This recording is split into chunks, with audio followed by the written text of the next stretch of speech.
હવે વાત કરીએ સુરતમાં થયેલા નકલી ડિમોલેશનની। નાસીરનગરમાં નકલી ડિમોલેશનને લઈને મોટા સમાચાર સામે આવ્યા છે। ડિમોલેશન મુદ્દે તપાસ કમિટી તપાસ અહેવાલ રજૂ કરશે।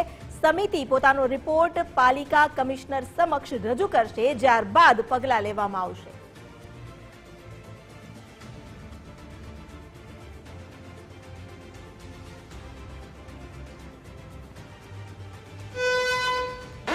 સુરતના નાસીરનગરમાં નકલી ડિમોલેશનને લઈને મોટો ખુલાસો થયો છે। એ વખતનો એક વિડીયો સામે આવ્યો।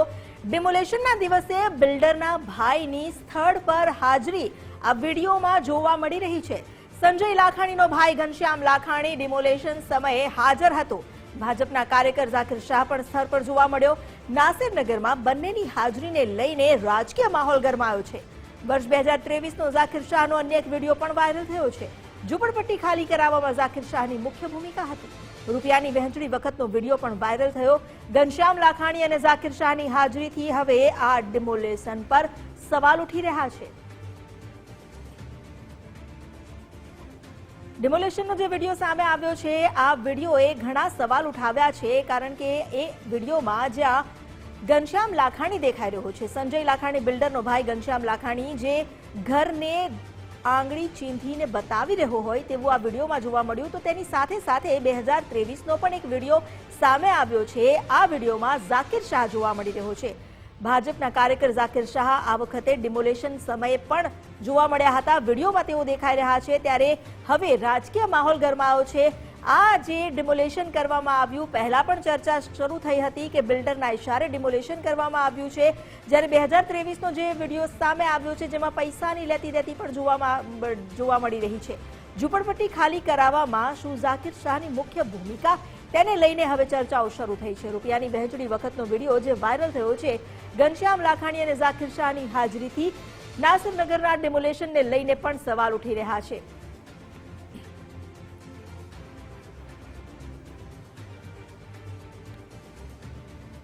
સુરતના નાસીરનગરમાં થયેલા ડિમોલેશનને લઈને હવે મામલો વધુ ગંભીર બન્યો છે, કારણ કે જે વિડીયો ડિમોલેશન સમયનો સામે આવ્યો છે એ સમયે ભાજપના કાર્યકર ઝાકિર શાહ પણ જોવા મળી રહ્યા છે। તો સાથે સાથે બિલ્ડર સંજય લાખાણીનો ભાઈ ઘનશ્યામ લાખાણી પણ ત્યાં જોવા મળી રહ્યો છે। એક તરફ જે 100 ઘરના લોકોને બેઘર કરી દેવામાં આવ્યા, 100 ઘર પર બુલડોઝર ચડાવી દેવામાં આવ્યું, પરંતુ પાલિકાએ હાથ અદ્ધર કરી દીધા કે આ ડિમોલેશન તો તેમણે કર્યું જ નથી। પોલીસની હાજરીમાં ચુસ્ત બંદોબસ્તમાં થયેલું ડિમોલેશન આખરે કર્યું કોણે? આ ડિમોલેશનનો એક વિડીયો જે સામે આવ્યો છે, આ વિડીયોમાં ઝાકિર શાહ પણ જોવા મળી રહ્યો છે। ભાજપનો કાર્યકર ઝાકિર શાહ, જેને લઈને હવે આ મામલાએ રાજકીય રંગ પકડ્યો છે। સાથે બિલ્ડર સંજય લાખાણીનો ભાઈ ઘનશ્યામ લાખાણી પણ વિડીયોમાં દેખાયો, જેને લઈને બિલ્ડરના ઇશારે આ ડિમોલેશન કરવામાં આવ્યું હોય તે ચર્ચાએ જોર પકડ્યું છે। નાસીરનગરમાં આ બંનેની હાજરીને લઈને મામલાએ રાજકીય રૂપ ધારણ કર્યું છે। એ પહેલાનો પણ એક વિડીયો સામે આવ્યો છે, વર્ષ 2023નો ઝાકિર શાહનો એક વિડીયો, જેમાં ઝૂંપડપટ્ટી ખાલી કરાવવામાં તેની ભૂમિકાને લઈને હવે ચર્ચાઓ શરૂ થઈ છે। રૂપિયાની વહેંચણી વખતનો આ વિડીયો છે, જેમાં તેઓ પૈસાની લેતી દેતી કરી રહ્યા છે। રૂપિયાની વહેંચણી વખતે ઝાકિર શાહ હાજર હતો, વિડીયો પણ વાયરલ થયો છે। એટલે ઘનશ્યામ લાખાણી અને ઝાકિર શાહની હાજરીથી આ ડિમોલેશનને લઈને મોટા સવાલ ઉઠી રહ્યા છે। પ્રશ્નાર્થ લાગ્યું છે કે આખરે આ ડિમોલેશન કેવી રીતે કરાવ્યું, કોના ઇશારે આ ડિમોલેશન કરવામાં આવ્યું, આખરે આ ડિમોલેશનનો દખો જે શરૂ થયો છે એ કોના ઇશારે થયો છે, કોના ઇશારે 100 ઘરના લોકોને બેઘર બનાવવામાં આવ્યા, એ લોકોનો શું વાંક હતો? આખરે મિલકત વેરો ભરનારા, તમામ કર વેરા ભરનારા લોકોને બેઘર કેમ કરવામાં આવ્યા? મારી સાથે જોડાયા છે સંવાદદાતા રાકેશ બ્રહ્મભટ્ટ। રાકેશ, અહીં જે વિડીયો સામે આવ્યો છે, એક રીતે જોવા જઈએ તો બિલ્ડરનો ભાઈ અને સાથે ભાજપના કાર્યકર ઝાકિર શાહ, આ બંનેની ઉપસ્થિતિ વિડીયોમાં મોટા મોટા પ્રશ્નાચિહ્નો ઊભી કરી રહી છે।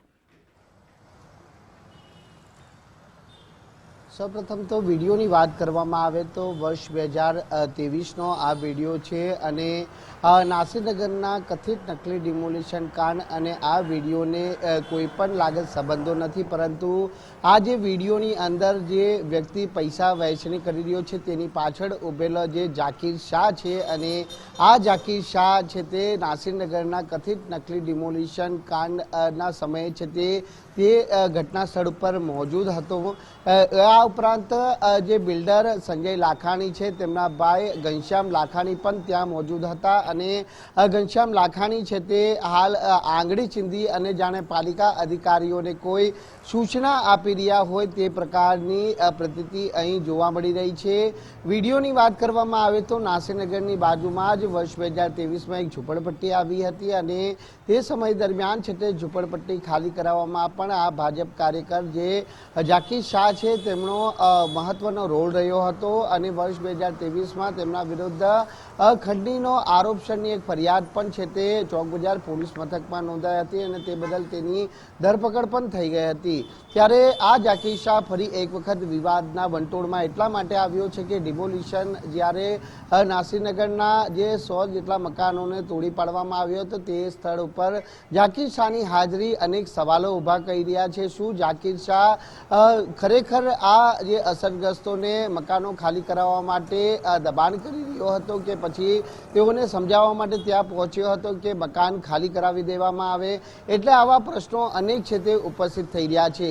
તો બીજી તરફ જે બિલ્ડર સંજય લાખાણીના ભાઈની જ્યાં ડિમોલિશનના સમયે જોવા મળેલી હાજરીને લઈને પ્રશ્નો અનેક ઉપસ્થિત થઈ રહ્યા છે, જે બતાવે છે કે ક્યાંક બિલ્ડરના ઇશારે આ પાલિકા અધિકારીઓએ છે તે કથિત નકલી ડિમોલિશન કાંડની અંદર પોતાના હાથ કાળા કર્યા છે.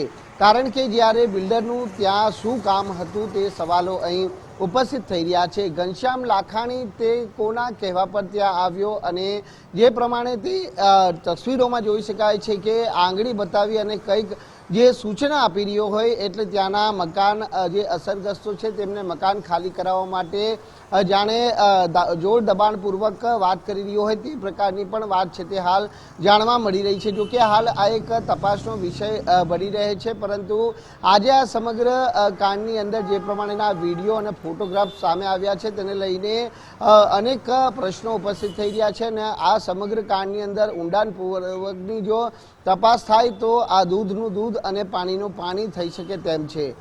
બીજી બાબત મહત્વની એ બનીને સામે આવી છે કે આજે જ્યારે આ સમગ્ર કાંડને લઈને જે તપાસ સમિતિ છે તે અહેવાલ રિપોર્ટ રજૂ કરવાની છે અને આ અહેવાલ રિપોર્ટની અંદર કયા અધિકારીની જવાબદારી નક્કી કરવામાં આવે છે.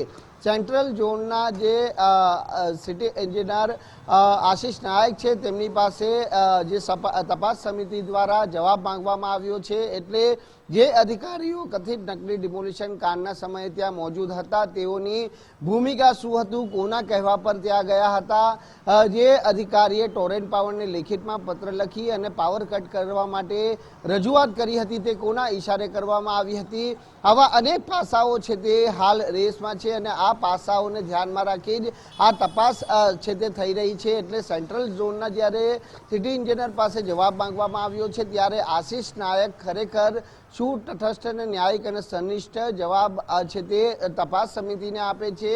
કારણ કે સેન્ટ્રલ ઝોનના અધિકારીઓ પણ ત્યાં મોજૂદ હતા અને ખાસ કરીને રોડ ડેવલપમેન્ટ ડિપાર્ટમેન્ટના જે કાર્યપાલક એન્જિનિયર સુજલ પ્રજાપતિની ભૂમિકા સૌથી શંકાસ્પદ જણાઈ આવી છે, કારણ કે તેનો વિભાગ ન હોવા છતાં તે ત્યાં પહોંચ્યા હતા. જો રોડ રસ્તાનું કામ જ હોય તો પછી કોર્પોરેશન પહેલાથી જ ત્યાં મોજૂદ હતું. બીજી બાબત કે સુજલ પ્રજાપતિની માત્ર ભૂમિકા આરસીસી રોડ બનાવવા પાછળ હોય છે, એટલે ત્યાં તેની હાજરી છે તે અનેક પ્રશ્નો હાલ ઉપસ્થિત કરે છે. જી જોડાયેલા રહેજો, આપની પાસેથી અન્ય સમાચારોને લઈને પણ વિગતો મેળવીશું. આજે વિડીયો સામે આવ્યો છે, આ વિડીયોને લઈને ઘણા સવાલ ઉઠી રહ્યા છે, કારણ કે જે ડિમોલિશન કરવામાં આવ્યું આ કથિત ડિમોલિશનમાં કેટલીય એવી શખ્સિયતની હાજરી છે જે સવાલ ઉઠાવે છે.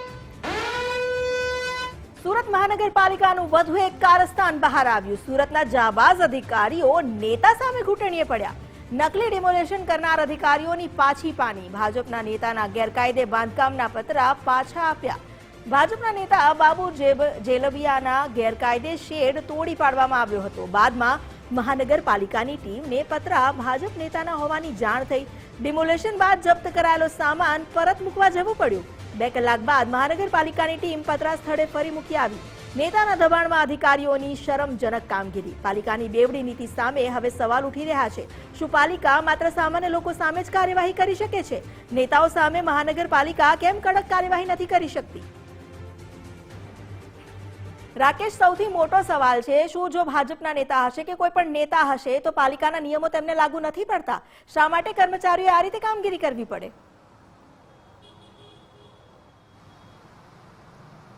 જી બિલકુલ, સામાન્ય જનતાએ જો ગ્રાઉન્ડ પ્લસ 1 કે 2 માળનું મકાન પણ બનાવ્યું હોય અને કોઈ પરવાનગી ન લીધી હોય તો તેવા સંજોગોની અંદર પાલિકા અધિકારીઓ પોતાની ફોજ લઈને પહોંચી જતા હોય છે અને જે બાંધકામ કરનાર સામે આંખ બતાવી અને ડિમોલિશન કરી દંડ વસૂલ કરતી હોય છે.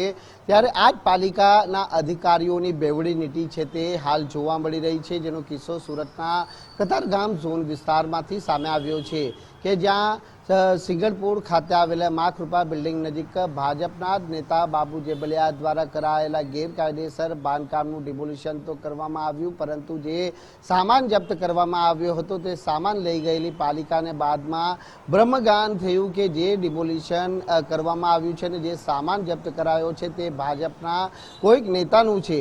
જ્યારે આ બાબતની જાણ પાલિકા અધિકારીઓને થઈ ત્યારે માત્ર કલાકના સમય દરમિયાન જે પાલિકા તંત્રના અધિકારીઓ જે સરકારી વાહનની અંદર આ સામાન લઈ ગઈ હતી તે જ સામાન છે તે પરત છે તે કરવા માટે પહોંચી હતી અને સામાન ખાલી કરી અને આ સરકારી વાહન પરત લઈ જવામાં આવ્યું હતું. આ સમગ્ર ઘટના સીસીટીવી કેમેરામાં પણ સ્પષ્ટ કેદ થઈ છે અને સીસીટીવીમાં સ્પષ્ટ જોવા પણ મળે છે કે જે પાલિકા તંત્રના જે અધિકારી કર્મચારીઓ સામાન જપ્ત કરી લઈ જતા હોય છે અને પરત સામાન મૂકી જતા હોય છે. એટલે આ ક્યાંની નીતિ થઈ? શું માત્ર સામાન્ય જનતાને જ કાયદો લાગુ પડે છે? આવા જે ભાજપના નેતાઓને કાયદો લાગુ નથી પડતો? તેવા સવાલો એટલા માટે ઉપસ્થિત થઈ રહ્યા છે કે માત્ર સામાન્ય જનતા સામે કાયદાનો જ્યારે કોડો વીંજવામાં આવે છે ત્યારે આવા નેતાઓ સામે કેમ નહીં?